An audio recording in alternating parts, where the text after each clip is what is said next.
ഇത് ഞങ്ങൾക്ക് കിട്ടിയ ഓണത്തിന് കിട്ടിയ ഗിഫ്റ്റാണ്. പാപ്പിൻ്റെ കയ്യിലാണ് ഉള്ളത്. കാണണ്ടേതാ പാപ്പി പിടിട്ട്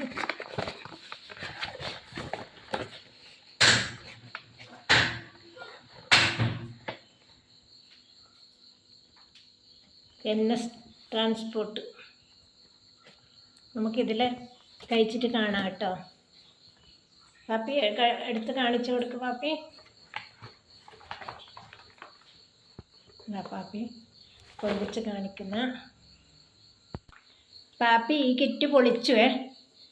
എടുത്തു വെക്ക് പാപ്പി. എന്തെല്ലാമെന്ന് കാണിച്ച വറുത്ത ചെറുപയർ പരിപ്പ്. ഇനി വറക്കേണ്ട ആവശ്യമില്ല, വിനേഷിൻ്റെതാണ്. എടുത്തത് എടുക്ക്.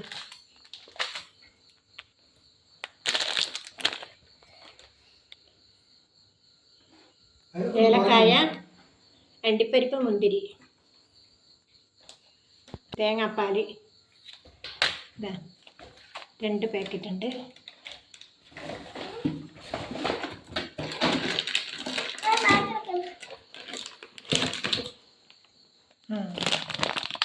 പായസത്തിന് വേണ്ട എല്ലാ സാധനങ്ങളും ഈ കിറ്റിൽ തന്നെ ഉണ്ട്. പിന്നെ നമുക്ക് ചെറുപയർ കഴുകിയിട്ട് പായസം വെക്കാൻ തുടങ്ങാം. കഴുകിയെടുത്ത ചെറുപയർ പരിപ്പ് പാത്രത്തിലേക്ക് മാറ്റി ഒരു 5 ഗ്ലാസ് വെള്ളം ഒഴിക്കുന്നുണ്ട്. കുക്കറിലാണെങ്കിൽ 2.5 ഗ്ലാസ് വെള്ളം മതി.